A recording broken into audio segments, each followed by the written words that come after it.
ขับโดดให้ขับโดดให้จะนอกข้าวพวก ขับโดดขับโดด รอขับโดดเฉย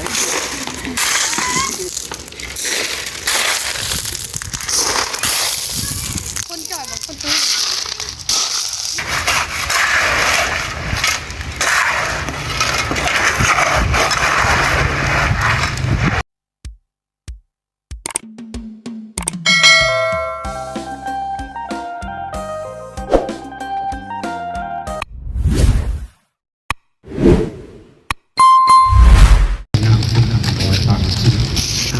สบายดีพี่น้อง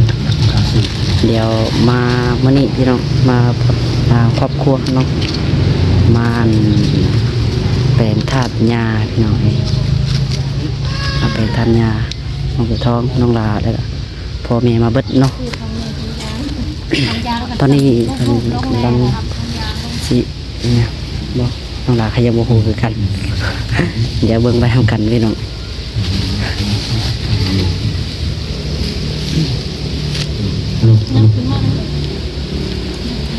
อาเกียนมือเลยผมไปขึ้นชั้นโอสัมมาสัมพุทธัสสะนะโมตัสสะภะคะวะโตอะระหะโตสัมมาสัมพุทธัสสะนะโมตัสสะภะคะวะโตอะระหะโตสัมมาสัมพุทธัสสะ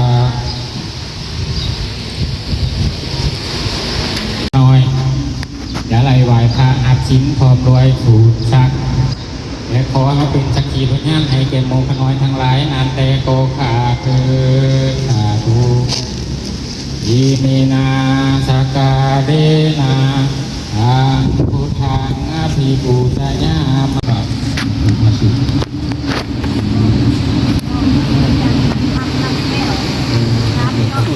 วันนะที่ทั้งสี่เนาะเป็นการครอบครัวที่เราตอนนี้ก็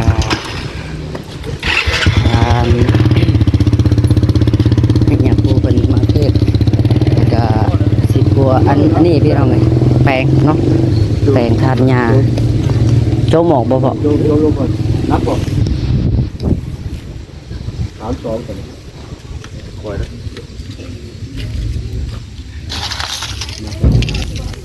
สิโจมออกแล้วก็นี่พี่น้องเนาะแปลงเทใหม่คนละจับพี่โอ้โหเนาะคนเราเดียวนึงแหลกหนักนานเนาะโซ่แหลกคือโยมขึ้นวะตอนนี้ก็อยู่ที่บ้านอันนี้เดี๋ยวพี่น้องบ้านนาธาตุเนาะบ้านนาธาตุนี่แหละนาธาตุเมืองแข่งสมจากมันตกอยู่เมืองอย่างพี่น้องเนาะน้องหลานก็ยังโมโหคือกันมาบ้านยาพี่น้องเองมาแปลงถาดยาก็มาเห็ดเสาไม้พอมันเพ่ๆแล้วก็พังหลายเนาะ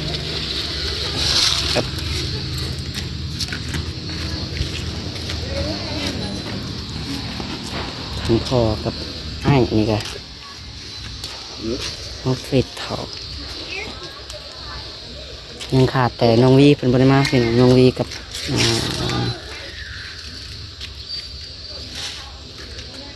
ทันว่าผสมอยู่ได้แล้วอันนี้นะเราคิดว่ามันเป็นกระปุกแบบของเขาเจ้านะเราให้มันห่อนะเดี๋ยวเป็นแบบนั้นเราคิดว่าแบบนั้นนะนี่เป็นแบบกระปุกแม่เห็นแบบนี้เป็นอันนี้มันเห็นเอามาว่าจะได้มันขาดเลยเดี๋ยวเอายุ่งเลยบ่ฮักบอกมึงเด้อมันบอกมันติดเด้อเนาะคนเทติดเลยปัดไปตรงนะ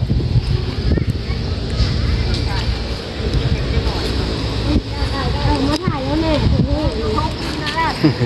ได้เอ็มห้าเลยปากข้างเด้อเบมอนถ้ากินข้าวเที่ยวเด้อสาระน้อยเลยรีบขากล้องอันนี้ใช้วิจับเอาบัตร YouTube เจอ YouTube บ่แม่มอนเนาะเพิ่นเนาะแม่มอนพากินพาเที่ยวเด้นี่บ่ไม่พอยวัดเหลือปล่อยเลยปล่อยวัดนี่ทางป้า ทูบเบอร์ได้พี่น้องเด้อ น้องไซลาน้องไซลา น้องละ น้องไซลา โดยแม่น ไซลาดำดูปากดำ มันเตะเอ้ยมาแล้ว ยกขึ้นดิ หักเลยเผยขาดเลย ยกใส่กระลุก ฉันรู้ ออกบ่ มันแตกไปเลย จับขึ้นกับลูกเจ้าเดียว เอาอะไร ก็เอาเวลาประกอบเป็นชิ้นปูนใส่แล้วเอาอันนั้นจงบอกตัวชวนพักเกิดตัวที่กินก่อน พวกออกแล้วเอาปืนก่อยึดน้าเขาจะทาสีใหม่อยู่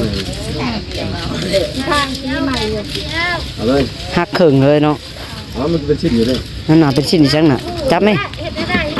ดูเบิดอะไรอุ้ยแตกหมดเลย อยู่ธรรมชาติได้เผื่อคนไม่ได้ใส่ชาติบ่เป็นธรรมชาติธรรมชาติคนได้ของมาของแม่นี่เนาะของแม่นี่ ตรงนี้ของยาอ้าว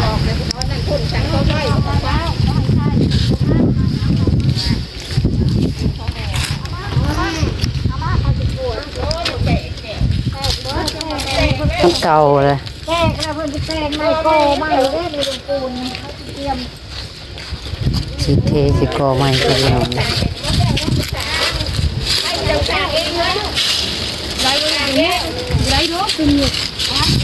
ยกได้ตลอด บ่ได้แล้วได้ไปชึ้งยกเลย อย่าเขย่าได้อย่าเขย่ามันขันย่อก็ย่อมาเดียวเลย ได้อยู่ได้ท่านผู้ชม ปักเตือนก่อนเด้อปักออกมาเลยเด้ออันนั้นแม่นั่นเลยแม่ถอนเปลือนแล้วว่าเนี่ยเหลือแล้ว ก็ได้ ปักในตู้เนี่ยดิตู้เนี่ย ไม่คิดยักขยะเพราะมีจักขยะไปไม่ได้ พากันมาแต่เศร้านี่ไปเลยพี่น้องเอ้ยเนาะตอนมาก็ได้เฮ็ดพิธีฮดส่งแล้วแต่ก็น้องหลาก็บ่ได้ถ่ายให้FCเบิ่งเนาะมาถ่ายตอนเพิ่นในหาพระมาสูตรแล้วก็ขออนุญาตนี่พี่น้องเอ้ยเนาะมาแปลงธาตุยาแต่พรเท่ๆหมดละ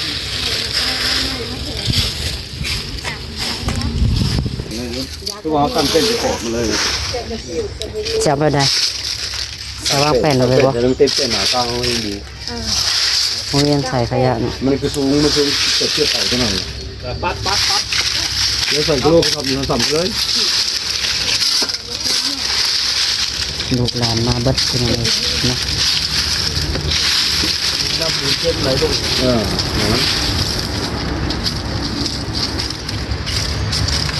จับแป้นย้อนมาดูตัวนั้นเหรอ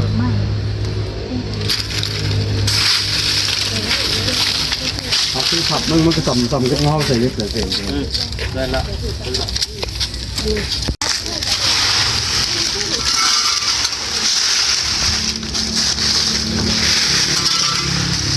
จะหาบึงมาหาห้องเต็ม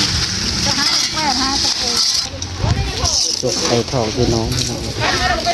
นี่แหละบรรยากาศอยู่ในวัดว่าพี่น้องแบบบ้านนาธาตุเนาะพี่น้องเนาะใต้อันเซโนลงมาจังหน่อยหนึ่งพี่น้องกายเซโนลงมาจังหน่อยหนึ่งเรียกว่าบ้านนาธาตุนี่แหละนี่ก็เป็นบ้านเกิดเนาะบ้านเกิดน้องหลาได้พี่น้องน้องหลาเป็นคนบ้านนี่พี่น้องมาเยี่ยมบ้านเกิดแล้วก็มาโปรแปลงธาตุหญ้าเนาะ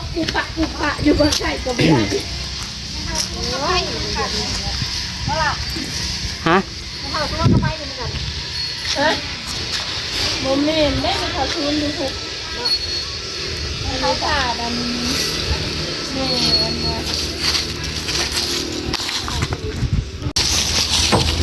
กำลังตีแบบพี่น้องเลย เรื่องงานก็ยังหยุดซะก่อนมาพี่น้องเนาะพอดีมาเวียกตัวนี้ก่อนเสร็จแล้วก็คือการเทศแล้วก็คัดอันนี้น้ำเนาะคัดแต่งใหม่แล้วก็ทาสี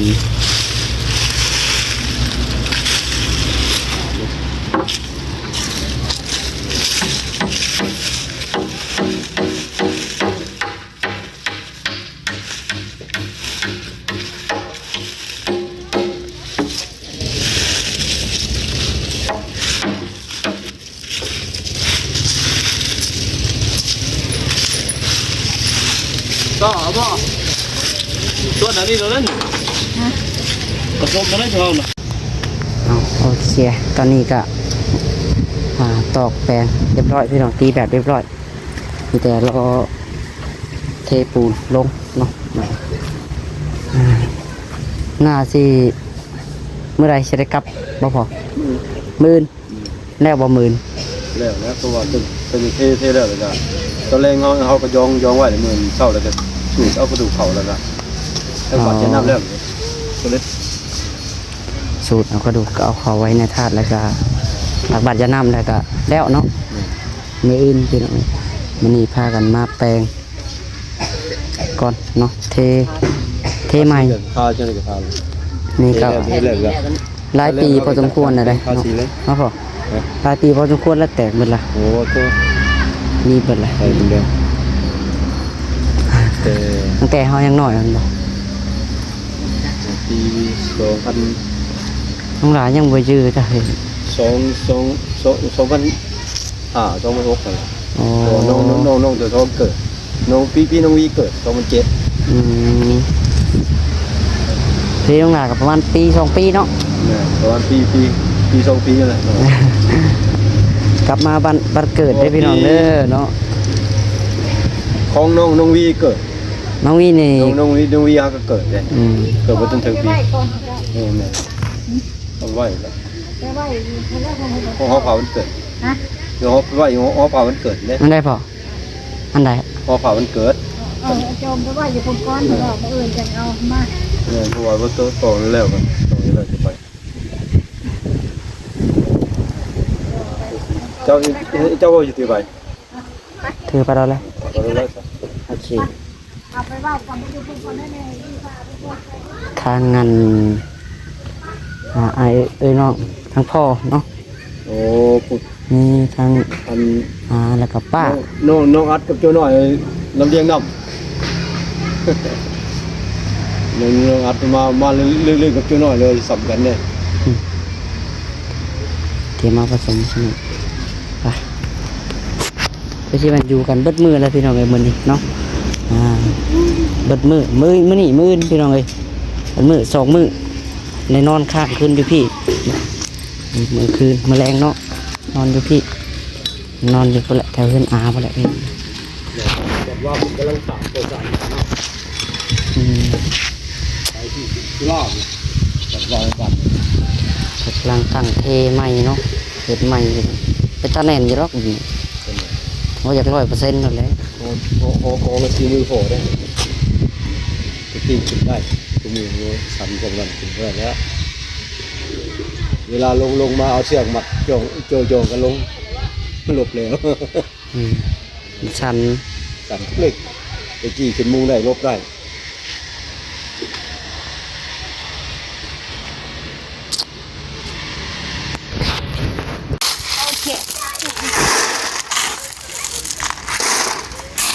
สำรวจให้ เป็นออกข้าวพุ่น สำรวจ รอทำโดดเฉย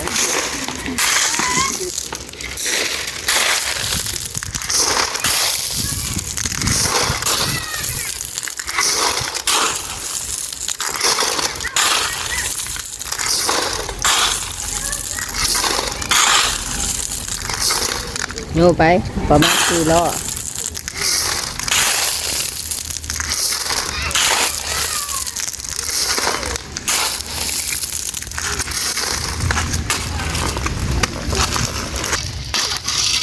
มาไว้อัดมาไว้มันแดดเลยจะมันแดดเลย11 โมงแล้วนี่ก็ได้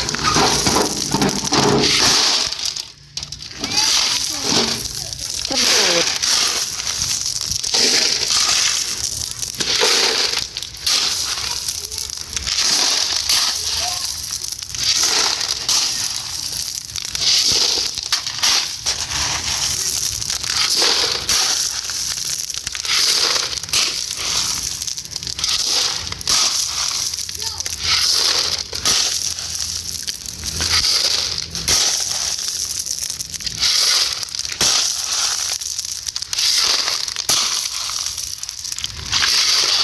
เจอ2คนที่บางคนจ่อยบางคนตื้อ มันเป็นคาแรคเตอร์ของมันไอ้ชุกไอ้ผมมีที่ชุก มาขลุ่นกันถ้วยมันเต็มแล้วปะจ๊ะมาขลุ่นก่อน3 รอบเลยเต็มแล้วนี่แห้งนัด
ไหลบ่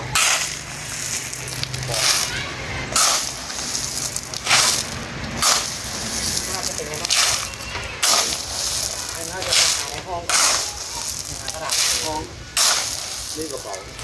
เกียร์เลย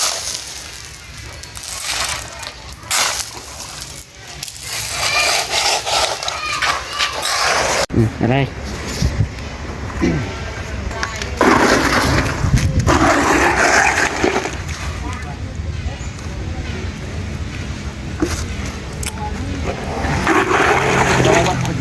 โอ้โหไม่ถูกแล้วถ่ายยอดถึงจัดกันเอาไว้ครับเนี่ยมันได้เจอแล้วมั้ง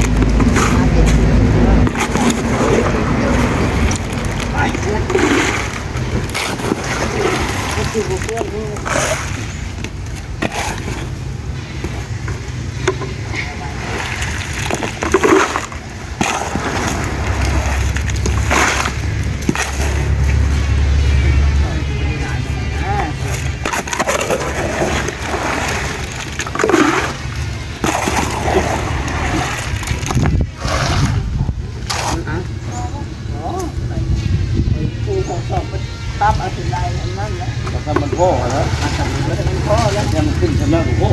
ถึงแม่นี่ก็ยังพอแล้ว ทำได้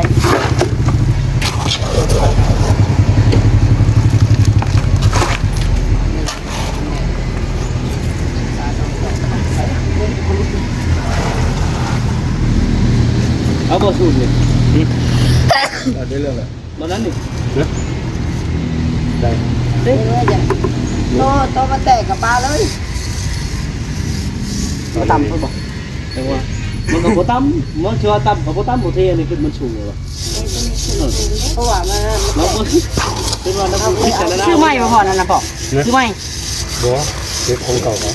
น่าจะแก้หลดมันก็ไม่มี เลขนี้นะ หาคือชวด เฮ้ยจะเป็นภาษีไม่เสียเสียวออกที่เรื่องเยอะ เลยหนึ่งความสายงามอยู่น้ำที่ใครพูดถึงว่ายาได้ยินไปกินมดยินไปกินมดได้น้ำกินค่ะฟ้าไป ดวงเยอะ